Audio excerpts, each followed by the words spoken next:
Granddad had a rule about the mountain road at dusk. If a deer looks back like a person, you look away first. I broke it the first evening I hunted alone again, because pride climbs trees faster than sense. In a cut-over glade, a salt block glittered and the camera trap blinked its little red confession. A thin doe stepped out, and behind her came something taller that a brain wants to describe politely. Through binoculars, I watched the foreleg bend the wrong direction for a single, private beat. It straightened as if my attention embarrassed it, like a dancer smoothing a stumble into style. I know tricks of angle. I also know the hinge of bone after farm accidents, and how wrong looks when it shows its teeth. The creature turned not its face, but the edges of its eyes toward me, like a fish trying to decide. Its pupils took the low light and refused to contract, as if every hour were night in there. I should have looked away, counted 10, and let the mountain forget I exist. Instead, I stared until breath fogged glass and pride tightened my hands into poor teachers. The doe withdrew hooves neat as pins in felt, while the others stayed and listened with skin. A slow wind brought iron from the salt, and the sour green of husked walnuts held too long. It showed me the white of an eye, not warning but study, as though cataloging a new tool. The knee ticked backward again, quick and secret, and I pretended not to have seen courtesy offered. I finally looked away and counted, a late apology to whatever owned this field. When I raised the glass again, the glade stood empty, salt wet with something that was not only rain. The camera winked as if a memory card had earned danger pay and wanted thanks. I climbed down with careful boots, telling myself angles lie and night forgives, if asked with enough coffee. On the blacktop home, thin water in ruts sliced my headlights into ribbons that argued with each other. Something stepped from the ditch with a deliberation that claimed right of way by old law. High beams painted its eyes, and it simply noted me like a surveyor marking a boundary stone. I braked, the truck's nose dipped. For half a second, the world hung straight as a picture too tightly hung. One step, knee wrong, then right, and it slid back into ditch shadow as if modesty had been rehearsed. I drove the rest without a radio, afraid a song might introduce me to something eager to know my name. On the porch, the light hummed while wind chimes kept strict silence, coins on a dead tongue. Mud arcs dotted the mat, crescents facing inward toward the door, not outward toward the yard. I set the rifle in the cabinet like an actor putting away a prop that suddenly feels real. The microwave bullied the room with 213, though it was barely 10, and the refrigerator decided quiet was safer. When the kettle clicked, 2 measured steps crossed the porch boards, the exact distance my boards remember. I opened to a damp smell of iron and walnuts, a stranger's pantry on my little stoop. The mud arcs now pointed deeper inside, as if the house were a mouth and I had invited it to speak. The neighbor's dog barked twice, then smothered a third bark, like a child taught not to interrupt church. I closed the door and felt the latch catch with a fingernail's worth of doubt.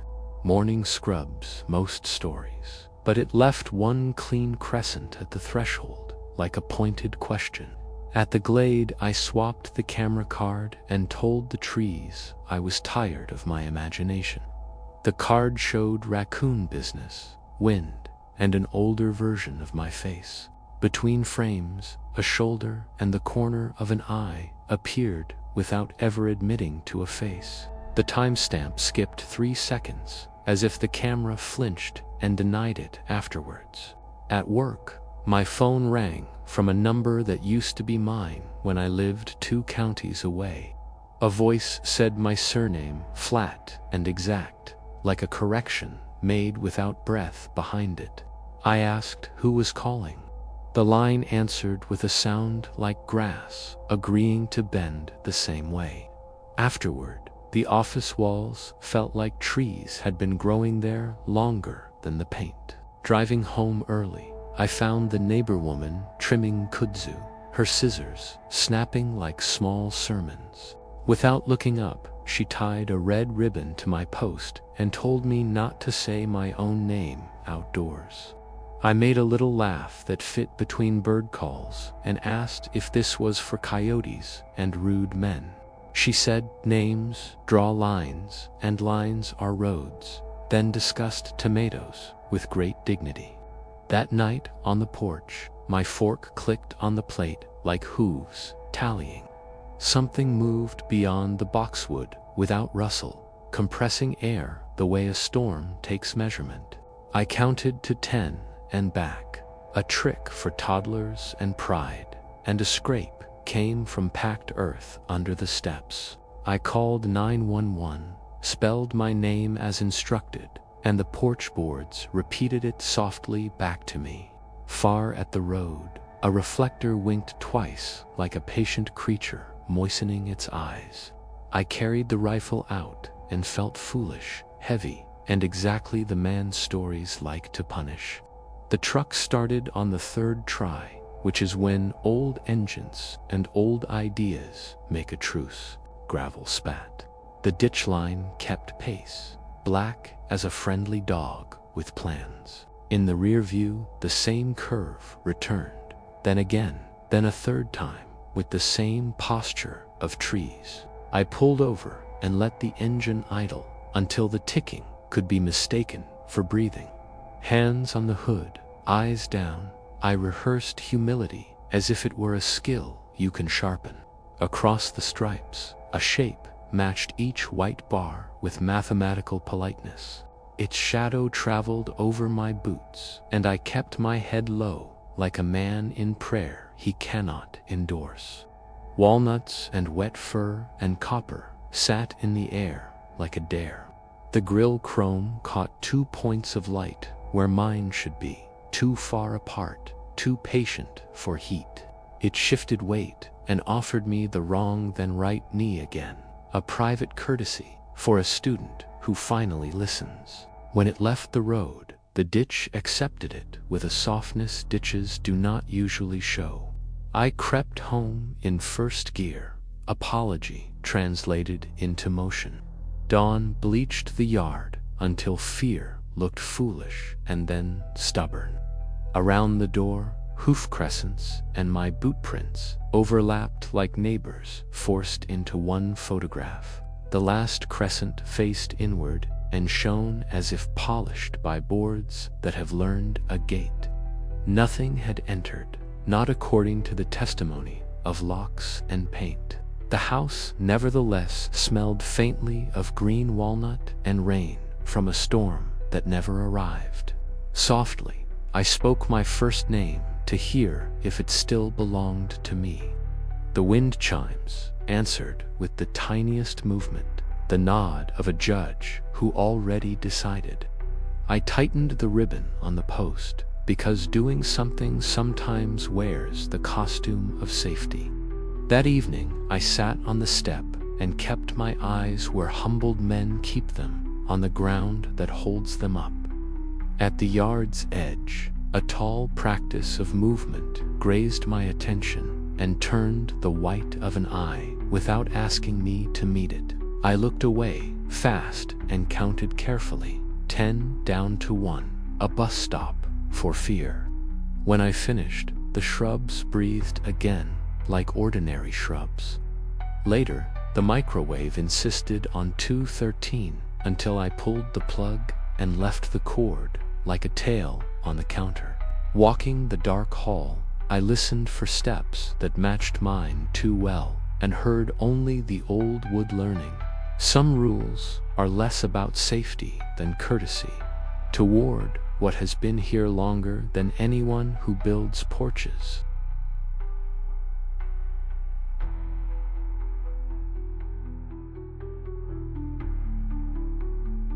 People come for the lights, with phones raised like offerings and jokes ready to blunt wonder. I came for erosion control and a dozen teenagers who believed in sunscreen less than in ghosts. We rigged tarps over tools and hung bear bags by the book because raccoons can read hunger. Evening put a coin's edge of orange on the ridge and slid it into the pocket of the trees. Lane, who whistles without permission from breath or audience, lifted his lips. Before I lifted a finger. No whistling, I told them. Sound carries oddly here and invites company that does not tip. They laughed, as people do when they intend to follow you and also dare you to deserve it. When dark arrived fully, 3 small lights gathered where moths should have been, too steady for insects or sparks. They pressed air in front of them without heat, and the tarp rope leaned as if a hand weighed on it. Headlamps off, I said, because the familiar needed to make room for whatever this was. We killed the lantern and let night become room, not stage. The lights brightened like the red behind eyelids when someone shines a flashlight at a sleeping face. They arranged in a curved line around us, not trapping, more like herding. I counted aloud to keep the group rooted, and the count made the lights shift politely. Lane whispered headlights, but the nearest hovered at a person's chest height under the tarp. They edged us toward the old CCC trail, stonework shouldering through dirt like a careful shoulder through a crowded room. At the creek bed that runs only after newsworthy rain, the lights hesitated. They stretched themselves across the gap, revealing flat stones like ribs set for a crossing. We stepped, and the air pushed against our shins as if walking into the bodies of gentle, curious cattle. On the far bank, steps cut from stone rose through laurel, where no steps are on any map, I trust. I know the rangers who collect CCC histories like marbles. These steps were not in their stories, yet their treads had the shine of respectful feet. Do not climb, I said, and the kids obeyed, because sometimes even bravery recognizes a cue. Lane angled his headlamp anyway, and the lights backed into a tidy row, like good dogs reminded to heel. Hold your lamps at the same angle, I said, testing a hunch. When they did, the staircase shortened until I could have reached its top in 5 careful strides. Lower them, and it lengthened to a distance that asked more questions than our legs had answers for. Whistle once, Lane begged, and I let him, because science can be mischief with a notebook. The lights closed 3 steps and then held, firm as hands on the shoulders of people who drift. No more, I said, and counted backward, numbers that seemed to make the lights think harder about manners. We stood where the stone widened into a landing and felt the air taste my whistle on its cord. One light leaned close enough that the little metal warmed, though the air stayed cold. When I palmed it, the light pulsed like a nod and retreated.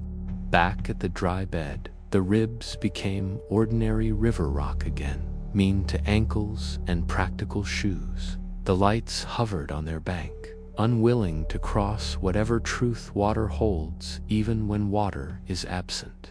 We returned to camp with nothing but numbers and patience, a language we could all speak. At the tarp line, they folded inward like a lariat laid on the ground and tightened by a trick hand. The smallest bulged toward the whistle again and settled. Decision made, lesson learned. We slept in a circle, feet outward, tools in reach, as if rules handed down by dead people still applied. Near my hip, the tarp dipped slightly. Not weight, only the suggestion of it, like the idea of a hand. Before dawn, I woke to iron's cold smell, as if a skillet had wintered outside and come in, apologizing. Sunrise showed black crescents of soot on 2 steps that had not been there yesterday. Lane filmed while grinning the grin that comes after fear leaves and pride sticks around. On video, our headlamps never moved, though we remembered raising and lowering them. The lights moved smoothly, parallax, like fish schooling in a medium we pretended was air. Behind us, the staircase changed length between frames, obedient to a rule I cannot name. I sent the clip to a ranger and omitted the part where the air had mass in the shape of politeness. We picked camp clean and left, carrying out wrappers and a new respect for how light can hurt. At the overlook, tourists waited with jokes and phones, and a prayer they would not admit was a prayer. Lane fingered the whistle and did not use it, which counts as growth for a young man. Back home, I set the lantern on my table and saw a freckle of soot slide inside the glass when I turned it. I locked the whistle in a drawer because invitations should be written, not played. Sometimes, when I snap the kitchen switch, a small bead of brightness hangs exactly where my chest would be if I were taller. It pulses once and fades, a nod given by someone who learned a new grammar and will not misuse it.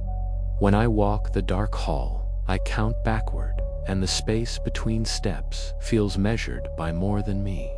If you go to Brown Mountain, do not try to lead what comes. Do not whistle for it. And if a staircase appears where none should be, respect the way light can make and unmake distance. The ridge has rules older than maps and kinder than warnings. They are written in how gently a bright thing can push your shins toward a place it wants you to know.